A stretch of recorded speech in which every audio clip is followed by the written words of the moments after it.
लिख लीजिए।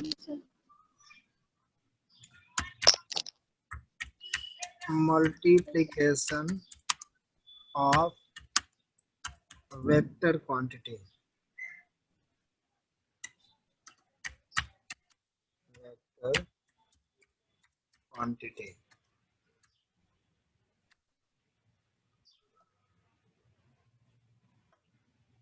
Multiplication of vector quantity. चलिए फर्स्ट देखिए, वैसे तो ढेर सारे नियम है, 3 या 4 हैं। फर्स्ट में हम लोग लिखते हैं क्या कि multiplication of vector by a pure number.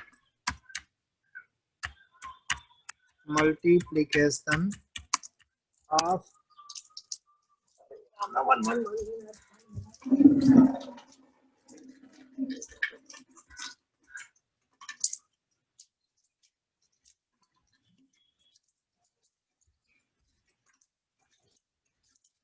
Multiplication of vector quantity या vector by a pure number. This is the first number.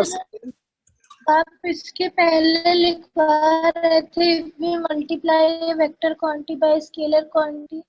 उसको लीव करो, नंबरिंग लिख लो पूरा, फिर उसको लिखाते हैं हेडिंग वाइज, हेडिंग पूरा डिटेल में चलते हैं, ठीक है। हाँ, मल्टीप्लिकेशन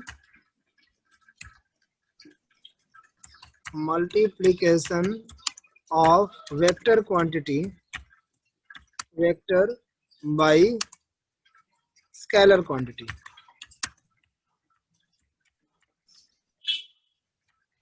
ठीक, अभी हमने लिखा पहला क्या था, multiplication of vector by pure number, दूसरा multiplication of vector by scalar quantity, ठीक है। यस। फिर उसके बाद होता है multiplication of vector by vector, जिसको हम लोग कहते हैं डॉट प्रोडक्ट। डॉट और क्रॉस दो प्रोडक्ट होते हैं। Multiplication of vector by vector, multiplication of vector by vector, ठीक है। थर्ड हो गया। अब इसे थर्ड में दो प्रॉपर्टी चलेंगी, डॉट प्रोडक्ट चलेगा, क्रॉस प्रोडक्ट। इसी थर्ड में दो पार्ट चलेंगे। ए पार्ट में आएगा डॉट प्रोडक्ट,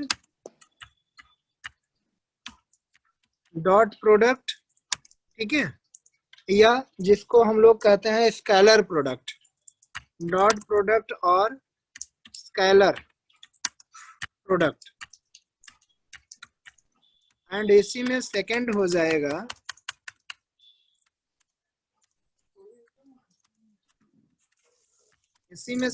जाएगा क्रॉस प्रोडक्ट।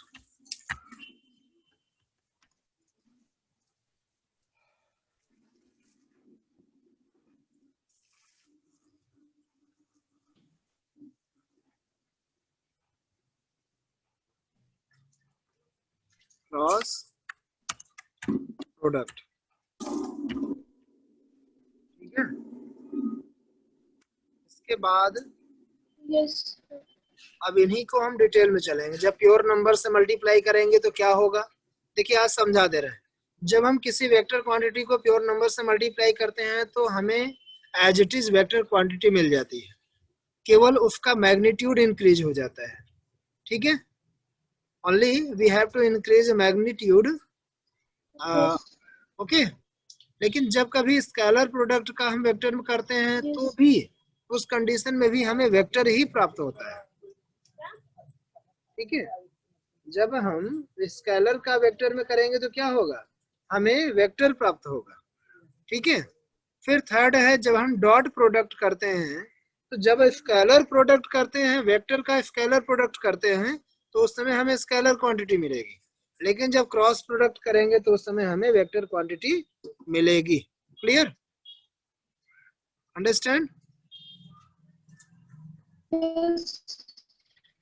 चलो तो फर्स्ट हेडिंग डालिए, multiplication of vector by a pure number.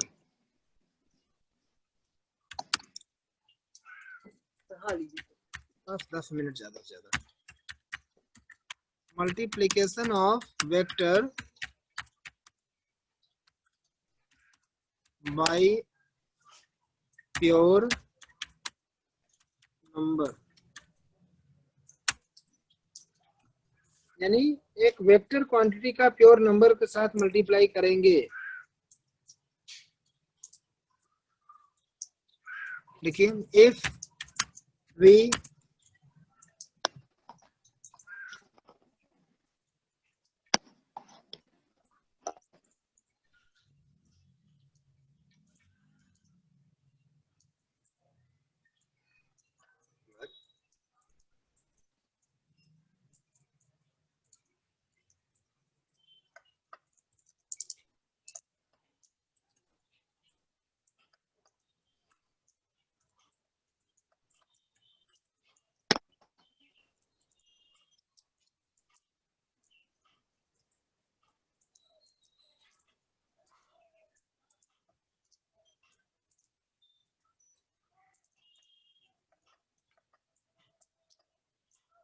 ठीक है, चलिए,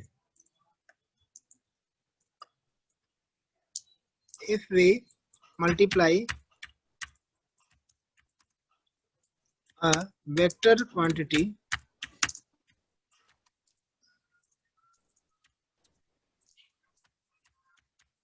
by scalar quantity, sorry, by pure number, then we obtain क्या, vector quantity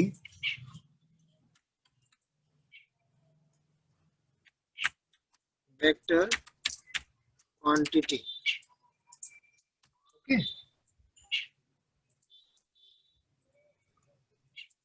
only we increase magnitude, ठीक, क्लियर।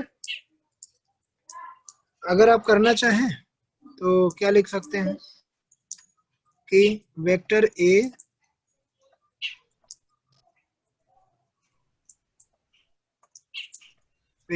ए का हम क्या करते हैं, मल्टीप्लाई करते हैं ए इंटू क्या, एन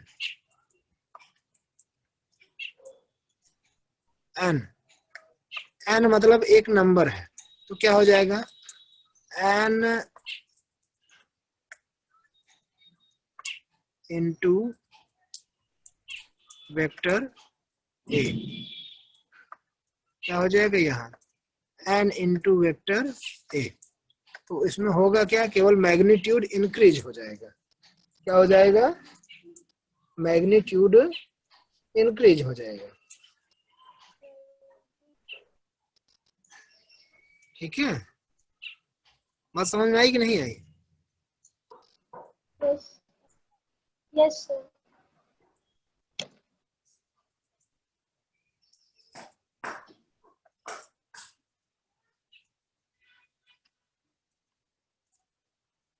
ठीक है, सेकंड की बात करते हैं। सेकंड हेडिंग क्या है, multiplication of vector by scalar quantity.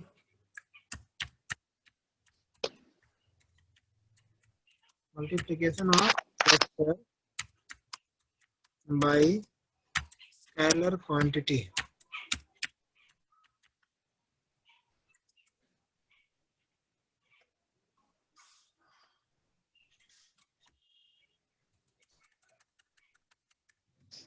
Multiplication of vector by scalar quantity.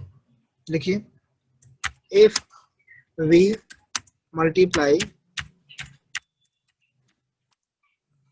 a vector quantity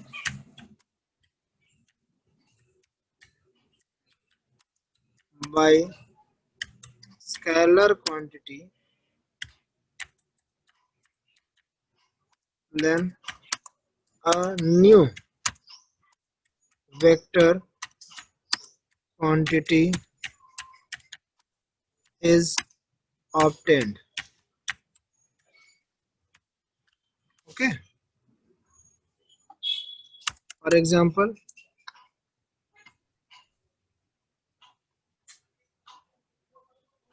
vector f, देखिए एग्जाम्पल में m यानी मास क्या है, वेक्टर क्वांटिटी है, सॉरी स्केलर क्वांटिटी है, मास है। श्वेता,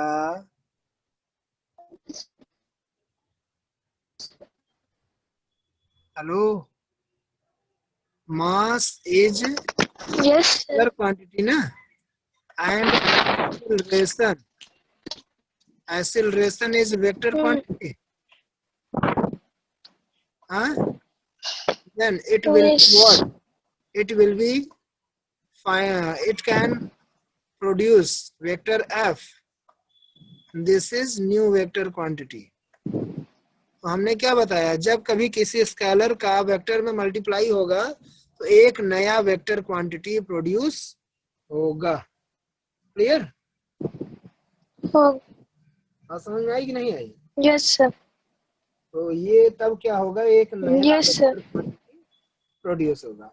अब इसके बाद थर्ड है multiplication of vector by vector, dot product और क्रॉस प्रोडक्ट। ये डिटेल में चलना है, नेक्स्ट डे चलते हैं, ठीक है? ठीक है श्वेता, Yes. क्योंकि इसको डिटेल में समझाना है। ठीक सर। अब इसके बाद बस यही है, इसके बाद जो है बस चैप्टर ज्यादा नहीं है, थोड़ा ही बहुत है, फिर वही वो होगा और ज्यादा कुछ न्यूटन। इसके बस खत्म होगा।